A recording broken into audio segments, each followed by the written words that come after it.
think we had 200 to 300 applicants for two graduate positions. Two graduate positions. You do want me to mention salaries or whatever? That's what's going to be exciting for students. When they are thinking of London, they think it's a big financial hub. I could give you an answer that you might think I'd give you, but I actually wouldn't. That's a very interesting question. Obviously, for someone who's come from a top 10 university in the UK, my key when I'm recruiting graduates. So hello everyone, we are here in London in Canary Wharf, and we have a great friend Anil who's agreed to share his experience and decades of working in finance. So today we are going to make sure that anyone who's looking to study or work in finance in the UK, we're going to ask all the questions you guys asked me to Anil. So Anil, why don't you just introduce yourself and we'll kick off from there. Okay, thank you, Piyush. So my name is Anil. I have been working in the finance sector ever since I started my working life, and I won't mention the number of years because it's too many. I actually did a degree in economics and accounting at one of the top universities here, Bristol, and then moved into what was at that time a very typical route, which was into the CA world. But the CA firm I worked for, actually, the client base was in the finance sector. So it was investment banks, it was insurance companies, stockbrokers, these types of companies. And I was doing audits and other assignments with them. Found that I didn't like being in a historic place and in an audit environment. I wanted to be closer to where the decisions are made and where the money's made. Therefore, as soon as I qualified 3 years in, I moved to one of my clients, originally in the finance side. So I was doing product profit and loss reporting for their complex products divisions. And then gradually, my career has taken a number of paths. I moved from there into treasury. From treasury, I moved into operations, but not standard operations, but operations for pretty specific products. Syndicated lending, real estate, finance, and other structured instruments. Did that for a few years, moved to India to join. Wow. It was a return to Lehman Brothers. I'd worked at Lehman Brothers previously in my career. I was asked by their head of operations to come to India and help establish a local investment bank based in Mumbai to basically help obtain the licenses, the stock exchange licenses, primary dealer licenses, and MVFC licenses that we needed to do the business plan that Lehman wanted to pursue at that time. Started off really well in terms of what we were doing. I think we brought some revolutionary products into India, but it all went bad in 2008 when the firm went down, at which point I returned to London and I took another shift in career direction into program and project management. And from there, I did that for a few years, moved into consultancy, focused mainly on compliance and financial crime. And from there, I moved back into industry, into senior compliance and financial crime roles. My current role here at BLME, I am the head of compliance, or recently renamed as the Chief Compliance Officer and Money Laundering Reporting Officer, MLRO, for the bank being Bank of London and Middle East. We're a fairly small player in terms of size, but we have a very big daddy in Kuwait who helps finance us, and we basically represent that bank here in the UK. I think just in that collection of words I've given you, if you start a career in finance in one place, you don't know where you're going to end up, and that's one of the most interesting and challenging aspects that I've had throughout my career, is that I've always had to reinvent myself every few years, and for me, that's been great. And if you guys are watching this now, you might want to go back and just listen to Anil again. And all the things that he's been talking about. There's just so many different diverse opportunities in finance, because we get attracted to finance thinking that, it's just so much money that we can make in it. But finance is not one thing. It's like so many things that, and you've probably seen a very wide spectrum of that. Indeed. If our students want to get this understanding for themselves, what is finance? Yes. What would be the right way for them to learn? Assuming that they're studying here. Yes. There are a number of organizations who organize like 1 week internships or programs whereby you can learn about careers within banking in particular. But the same thing is also done by the accountancy firms and the consulting firms here in the UK. So they'll have these 1 or 2 week programs, get on there, it'll basically rotate you through and shadowing different roles within those departments, give a very good idea of what is the type of thing that you may be interested in. I know typically everyone's like, oh, investment banking, money's there, it's exciting there, but it's not for everyone. You know, there is a skill set required. You know, you have to be prepared to realize you're not going to have a life while you're learning that. You'll just be basically working 24/7 to do the deals. But there are so many other career paths. I said there's the accounting path I mentioned, which I did. There's consultancy, management consultancy, very attractive and paying nowadays pretty similar to the banking graduate starting salaries. Within banking itself, there are so many different routes. You know, you can go into investment banking, into trading and sales. Yeah, those are the typical things that are always going to be there. But there are opportunities in IT, cybersecurity, operations, internal finance, treasury, and even more than that. That's just to give you a flavor of the different career paths you can take. And everybody has different interests in what they want to do. Within finance, you can find all of that you want to do. Right. So I think this is a very key point that I wanted to make. You don't think it's all about investment banking. Yes, the money there is more, but then if you work it actually out on a per hour basis, maybe it's not that great. And of course, the money is only there if you're really good at it. Yeah. So one very important thing you mentioned was to do these kind of rotation internships. Yeah. If somebody's not able to manage to get one, is there some other resource where they can possibly read up something that you would? I mean, I think in terms of reading, there's obviously best sources are online nowadays. If your college provides subscriptions, in particular the FT, the Wall Street Journal, these types of publications, you can really learn about what's going on within the finance industry, and they cover everything. So if you're going to be more, into financial news, then you will automatically understand what the financial world is all about. And that's such a simple but such an impactful insight. If you guys are not reading financial news and you want to work in finance, that means definitely you're not interested. And if you're not interested, you will not be able to crack it. It's extremely competitive. On that competition, that when you're looking to recruit somebody at your bank, how important is the university that they are graduating? That's a very interesting question. Obviously, for someone who's come from a top 10 university in the UK, I could give you an answer that you might think I'd give you, but I actually wouldn't. My key thing when I'm recruiting graduates, you've shown me you've taken an interest in our industry, you've done some internships, you've done lots of research, and can answer questions around what I do. I'll be taking you seriously as a candidate. And whether you went to Oxbridge or Harvard and all that, then that is not as important to me. It's not as important. So if you have done internships, number one, the other is that you have done your research into what exactly you do as a bank and what is the requirement that would be required here. And you know about it? Exactly. I mean, one of the most frustrating things when I've interviewed people and I've asked them about, okay, what do you know about us? And they either can't answer or give you some really bog standard rubbish answer then which doesn't show any depth of understanding.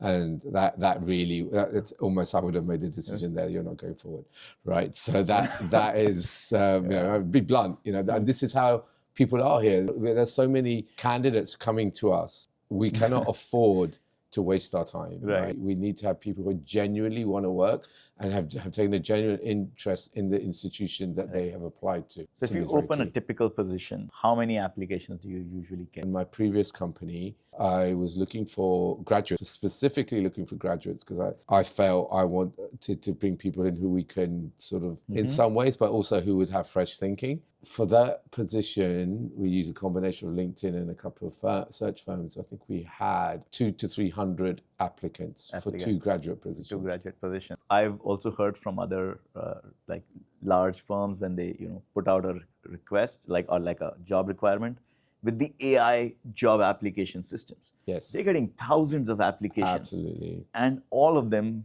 looking the same because Yeah. it's filled with keywords. Yes. And you can't really know who to pick. Exactly. But I also feel like, for people like myself who've obviously been working in here for a long time, you can spot garbage typically when you see it. Yeah. And if I'm seeing the same thing on 10 CVs and I see one which is actually, that doesn't look like that, I'll go for that one. So being genuine, being different, being authentic is more important than being ATS friendly. Yes. Trying to help these students now with slightly more prescribed directions. When you're looking at a new candidate, what are some of the soft skills and some of the hard skills which are a must for you? Okay, I'll start with the hard skills. That's probably. I think the person has to be literate with using the internet, using AI engines to do research, but not use them to write anything completely. That's one thing, is a no-no.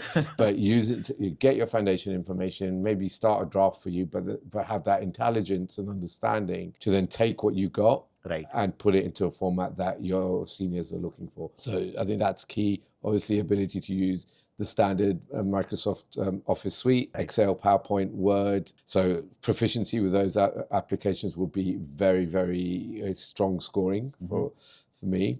Looking more in terms of coding and stuff, I don't feel for the roles that I recruit for is that important. But if someone does have that knowledge and it does enable them to do something for me, and perhaps in producing or obtaining data and MI that we need, run the business, then that is potentially useful. But I think the soft skills to me always are more important. What I really mean by that, ability to communicate complex information in a readily understandable format. This is very, very important because, you can be the brightest guy from, IIM, MIT, wherever you're from, but if you cannot explain in, layman's terms to people, and that includes people at senior level who perhaps have not gone through that journey of IT based environment all their working life, then you're not really going to be of much use in the banking. And that's not something which you can necessarily teach in the workplace, right? It's something which people either have or they don't have. They can learn it, but in the workplace we won't have the time to teach it. Right. So that's a really key thing. I think ability also in hybrid working environments that we have a 3 days in, 2 days at home policy, which most people avail of. Therefore, ability to be able to communicate effectively on screen as well as in person is very, very important. And some people are more comfortable with one than they are with others, because you have people who say, I prefer to do my meeting. I'm a big face-to-face guy. Yeah, as am I, but I'm proficient enough now. I've been doing it long enough on the video channels, even before COVID. So basically, how do you sort of get people's attention? And that's the key thing, that you have something valuable to say, and that's not by talking too much. Believe me, that is a turn off for me. People who talk too much, half the time are talking rubbish and not really. They're just trying to say, look, hey, I'm here, without actually adding anything useful to the conversation. So, but if you can sort of maybe do things like public speaking, attend networking where you're forced to talk to people you don't know and communicate very quickly, this is who I am, this is what I'm interested in, type of thing. This will all be very, very useful to me. So if you're able to demonstrate that, I'll know it in an interview anyway. If you come to me for an interview, I will be testing for this. It's not, the technical skills quite of,en as like we were talking earlier about the CVs being common, they can be almost taken as read. It's the difference will be in how you answer the questions, your confidence levels, and your clarity of explanation. My question is, and of course, I think that's I think the most important thing, and not just for finance, I think for any work that you're doing today. How would you judge that from a CV, that this candidate seems like probably will have a better communication skill? Or I think a lot of it will come down to some of the things that you've done extracurricular in terms of what sort of organizations have you involved yourself in? Have you done things like volunteering projects and anything even within your university? So you say you're a debating society, or that would indicate to me that you've made an effort to develop those softer skills. So anywhere you have demonstrated proficiency in communication, could be a debating society or public speaking, or anywhere you've shown leadership. I think those are the pointers where it will demonstrate. So I think that's again very, very important insight. So don't think that you are here in the UK, just have to get grades and then, just go launch yourself out. Networking is very critical. Working on your communication is extremely important. A final twist to this whole discussion towards taking in the direction of AI. We don't know what's going to be required in the next few years. There is obviously a fear that a lot of the entry-level work is going to be taken over by AI. Now, this may be true to some extent, but then as high-performing graduates, you shouldn't be looking for standard entry-level work anyway, right? So I think there's always going to be space for thinkers, creative minds, and people who can analyze and understand data. That's always going to be there. AI can only do so much, right? It's only as good as the person who programmed it, right? That sort of level of understanding and application is yet not there within most AI models. And therefore, that human in the loop element is very, very important. And the regulators here from the banking sector expect us to have that human in the loop. Yeah, possibly over the coming years, as the AI models improve and so on, that maybe become more difficult, for some of those entry positions. But people have got to start somewhere. If everybody comes in and AI is doing all this stuff, what are you ever going to learn? So we have to allow for that ability for people entering the job market to actually learn the job so that they can use the AI in the most effective way. No, so absolutely. So guys, don't be scared. I think like what Anil is saying is that you need to make yourself proficient in using it so that, because some human will always be there in the loop. So be that human and you will have an opportunity. Just closing in, if somebody had to apply for an internship with BLME, how would they go about it? Yeah, BLME is probably not a good example because we're quite small. So a lot of our internships are done through people who work here already. Right. But I could talk about other places I've worked. Right. Most of the larger and medium-sized banks in London do have internship programs. They're probably smaller than they used to be, but they're still there. So what you've got to do, start early in terms of seeing who actually offers these things and what do they offer, types of programs. There are some programs which are 6 weeks, there might be 8 weeks, there may be a 1 week or 2 week, but look at what's available, do your research, and it's all available online. It's not difficult to find these things out. But the other thing to do is, I'm sure a number of you will have contacts here in the UK already, probably working in some of the bigger institutions who can help and advise and maybe even help you get your foot in the door. Yeah. So don't be shy to use any connections that you have. So references matter. Yes. Right. So if somebody had to, get an internship here at BLME, they must have, interacted with somebody at BLME. Exactly. And build that trust before so that they are eligible. Yes. Right. Again, that points to the fact that, Bank of London or some of the other banks,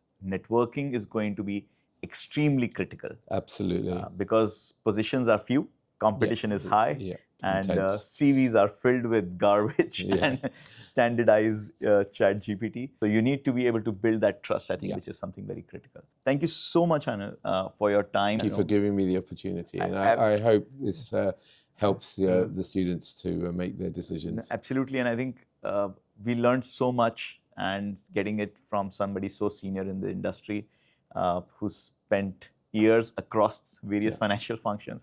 I think it's a great opportunity for all of us. And if you guys want to keep learning more through these conversations, then do subscribe to our channel, and we will be talking to more professionals here in the UK so that you have more clarity as you make your decision for studying here. So thank you so much, and really pleasure to have you. Until then, guys, see you in the next video.